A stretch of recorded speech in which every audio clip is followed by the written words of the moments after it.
cuestión de la sexualidad humana es particularmente compleja debido a las múltiples determinaciones que cruzan por la misma.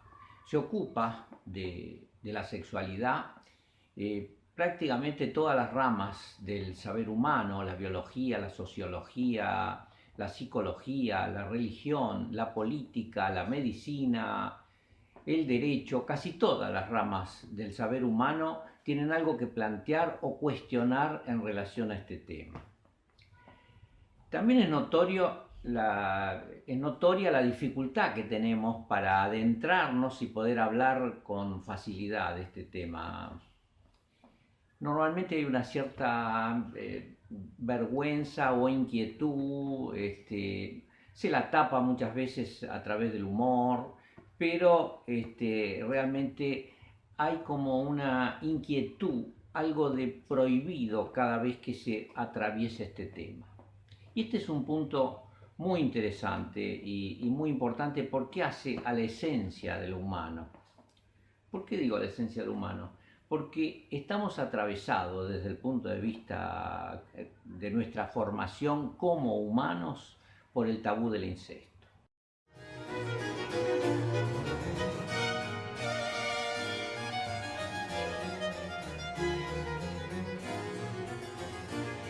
En relación a este tema, un famoso antropólogo decía: la famosa cuestión de la prohibición del incesto no requiere solución alguna. No hay por qué plantear el problema. No hay por qué preguntarse la razón de que el incesto esté prohibido.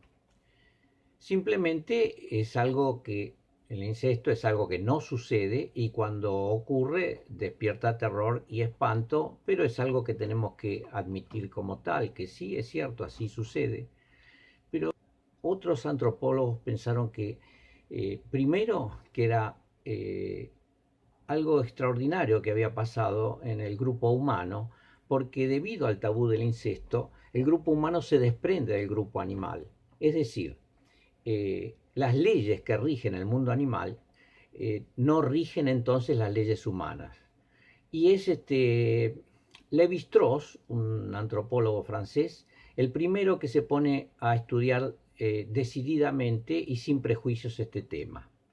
Y plantea que en realidad, a través del tabú del incesto, pasamos de una naturaleza animal regida por los principios biológicos de la naturaleza a una estructura que ya tenemos que llamar como humana cultural. Es decir, el tabú del incesto implica el pasaje del mundo animal al mundo humano cultural. Este antropólogo nos dice que gracias a este fenómeno del tabú del incesto, lo que se hace es restringir la sexualidad de modo que no quede dentro del grupo familiar, sino que deban establecerse nuevas familias, deban establecerse lazos que se llamaron exogámicos, o sea, fuera del núcleo familiar. Se debe salir del mundo familiar para pasar al mundo social, al mundo de interrelaciones y de vínculos sociales. Entonces, este pasaje de la endogamia familiar a la exogamia del mundo social es la clave que plantea Lévi-Strauss en relación al pasaje del mundo animal al mundo humano cultural.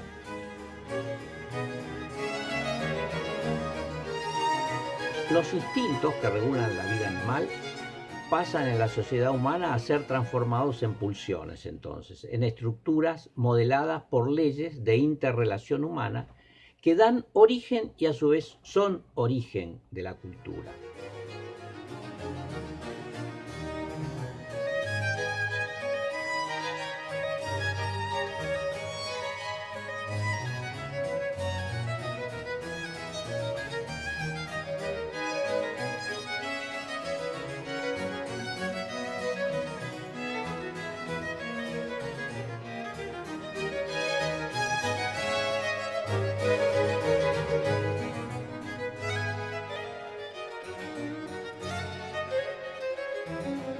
Se define entonces el tabú del incesto como el factor fundamental del tránsito de la naturaleza a la cultura. Tenemos en nuestro origen antropológico, en nuestro origen humano, una prohibición de la sexualidad que ya pasa a ser parte de nuestra esencia humana.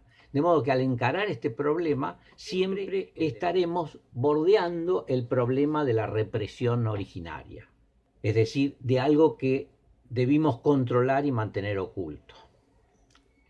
También sabemos que la sexualidad humana está regida no solo por este principio universal del tabú del incesto, sino por distintas prohibiciones e interdicciones que dependen del desarrollo de las distintas sociedades.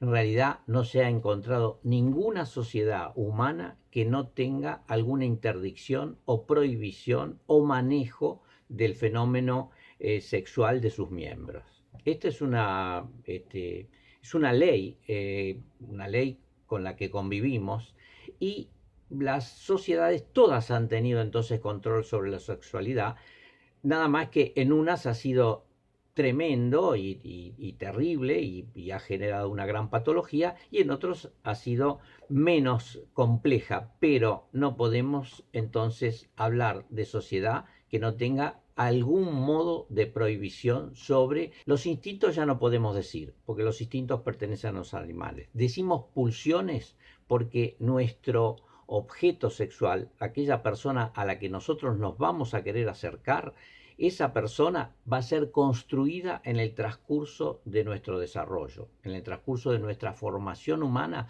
Vamos a ir formando nuestra pulsión, nuestros deseos en términos de quién queremos que sea aquel con el que vamos a compartir la sexualidad.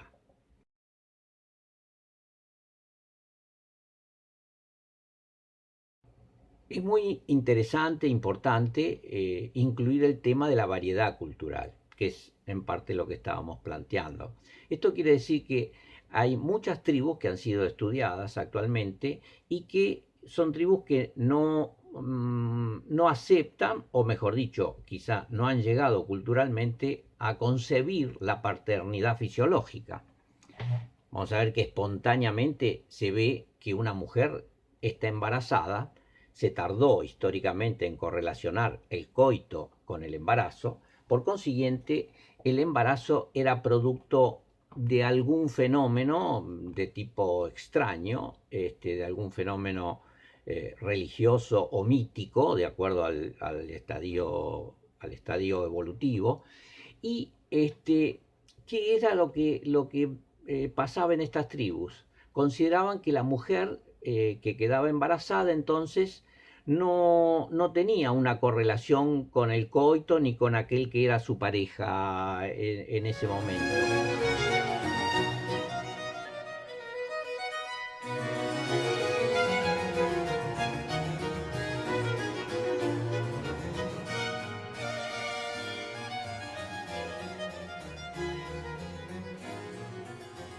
La descendencia se producía por lo que se veía, es decir, que nacía de la madre, simplemente por línea materna, de modo que la madre y sus hijos pertenecen a un clan, y el padre, que sería un compañero de esta madre, pertenecía a otro clan, de modo que lo que estábamos hablando antes sobre incesto, acá tiene una característica particular, y es que en realidad el que se hace cargo paternalmente, y donde se daría el fenómeno de que no puede haber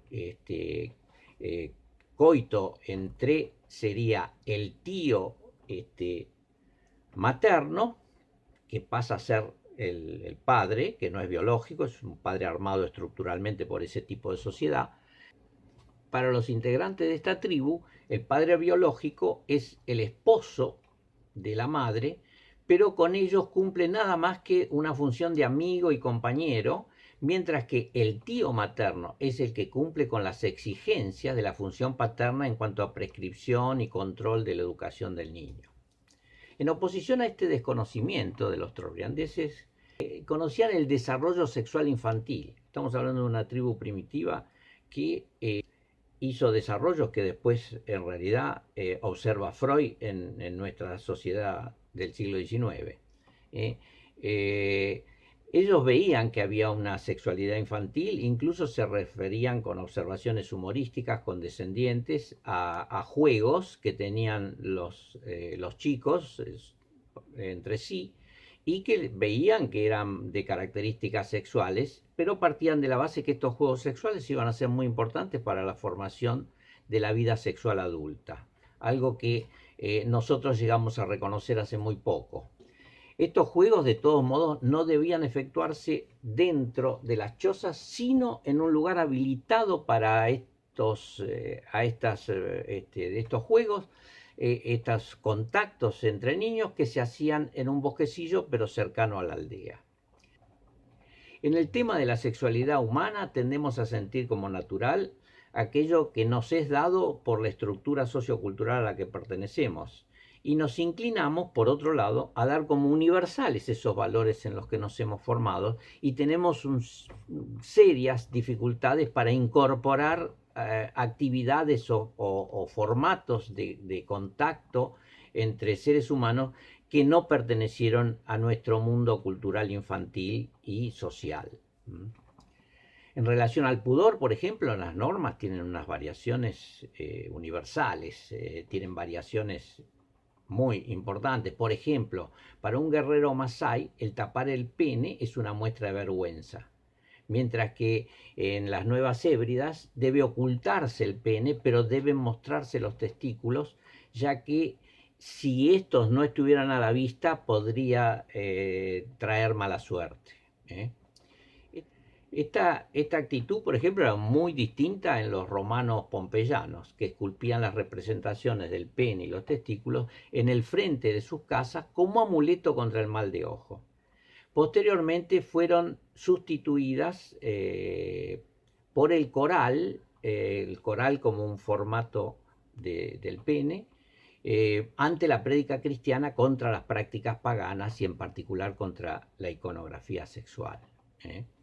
Los hindúes, con el sexo tántrico, consideraban el acto sexual como sagrado y por tanto esculpían en sus templos parejas en las distintas posiciones sexuales a las que consideraban la posibilidad de algo así como tener vivencias sobre la estructura del universo, vivencias que podían obtener, vivencias espirituales que obtenían a través del coito y de la sexualidad. Por consiguiente, las representaciones no tenían ningún carácter pornográfico, sino un carácter espiritual, cosa que a nosotros, con nuestra cultura occidental, bastante sexofóbica, nos trae conflicto. Nos parece incluso increíble ver estas esculturas en los templos sagrados.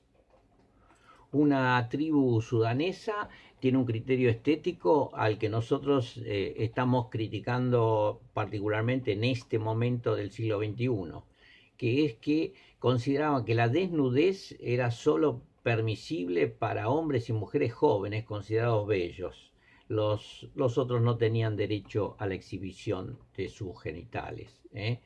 Y por otro lado, vean ustedes la diferencia, las prostitutas romanas estaban obligadas a transitar desnudas por determinados lugares, ciertas partes de la ciudad, para no ser confundidas con una mujer honorable que no llevaba adelante ese tipo de trabajo. Así que es muy variado, como intentábamos decir al comienzo, es muy variado la posibilidad de situaciones sexuales en los humanos. Y una reflexión que es que, salvo el tabú del incesto,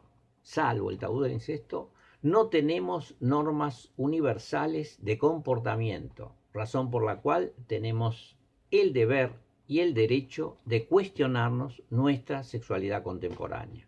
Y de ese modo vamos a trabajar en este curso.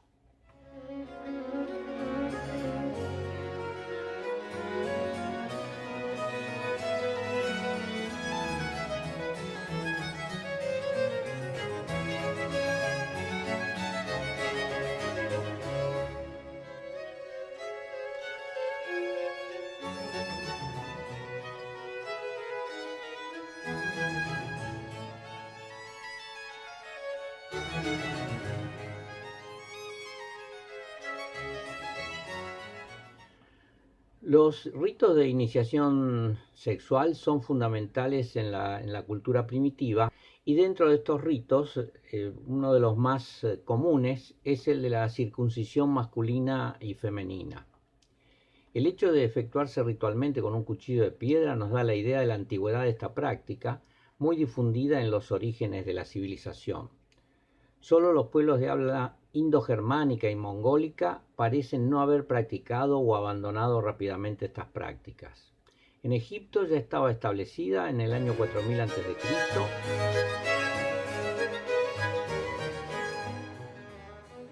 y en el 2400 aparece en una de las representaciones en la tumba de Saqqara. Heródoto es el primero que hace mención de ella y adjudica a los egipcios y a los etíopes esta práctica. Entre los egipcios la circuncisión se efectuaba antiguamente en niños entre los 6 y 12 años, mientras que los etíopes, junto con los hindúes y musulmanes, lo hacían poco después de nacer. Los judíos tomaron esta práctica como un principio básico religioso, como un cumplimiento del pacto entre Dios y Abraham, tal como dice en el Génesis. Tiene las características de un pacto de sangre, debiendo ésta provenir de los genitales, y no sería una marca tribal para distinguir a los hijos de Israel de sus vecinos politeístas, ya que la circuncisión estaba muy difundida geográficamente en esa época. Posiblemente tomaron la idea de esta práctica de Egipto en la época del Éxodo y la convirtieron posteriormente en una señal de gracia. El cristianismo, en cambio, reemplaza la circuncisión por el bautismo, utilizando el agua como elemento purificador, sin derramamiento de sangre. Esta participará simbólicamente, la sangre divina en realidad también va a estar presente, pero se va a hacer a través del vino. La circuncisión, dice San Pablo a los romanos, la circuncisión es la del corazón, en espíritu, no en la letra.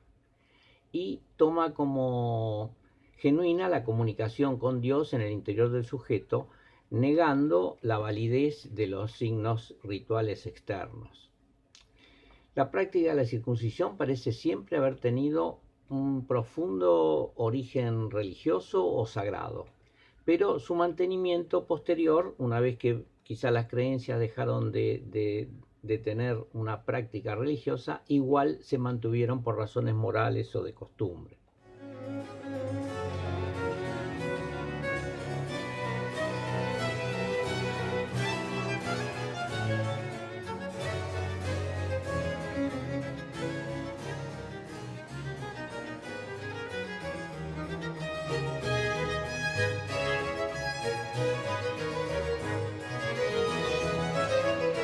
Lo que nos produce a nosotros un gran rechazo es todavía el mantenimiento de la circuncisión femenina, que implica la escisión del clítoris y labios vaginales.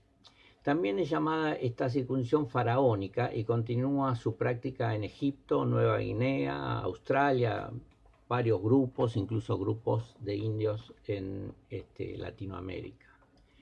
La Organización Mundial de la Salud la tiene como una de las prácticas que afectan severamente a la mujer en estos países, en especial en África, en la que se está haciendo una campaña, pero infructuosa, para erradicarla.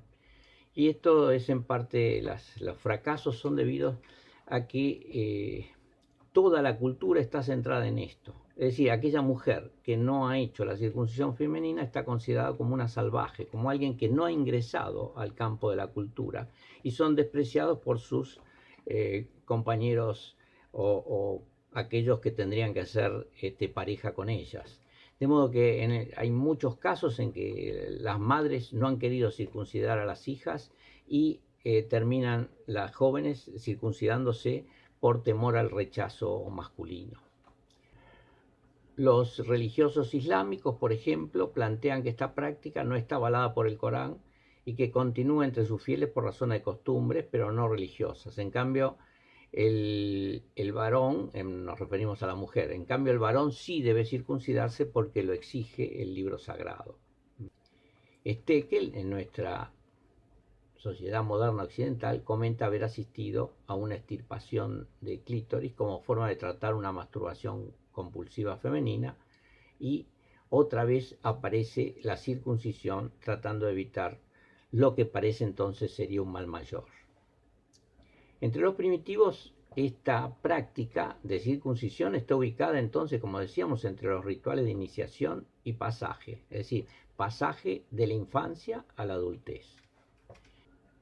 Posteriormente, la posesión de la mujer como objeto del hombre da a estas prácticas connotaciones nuevas de la penetración al cinturón de castidad de la Edad Media, y de este cinturón al otro cinturón ya psicológico, que es el cinturón superyoico, decimos, el cinturón debido a la culpa que produciría alguna actividad sexual que no estuviera totalmente reglamentada o aceptada, es lo que llamamos cinturón superyoico victoriano. Todas son distintas formas del temor a la libertad y al erotismo que han marcado en el cuerpo y en el alma a la historia de la humanidad. Nosotros veremos ahora seguidamente lo que corresponde en el próximo módulo, todo el tema estrictamente de la historia y ya no del aspecto, digamos, antropológico, sino en qué ha pasado con la sexualidad en el desarrollo de la civilización.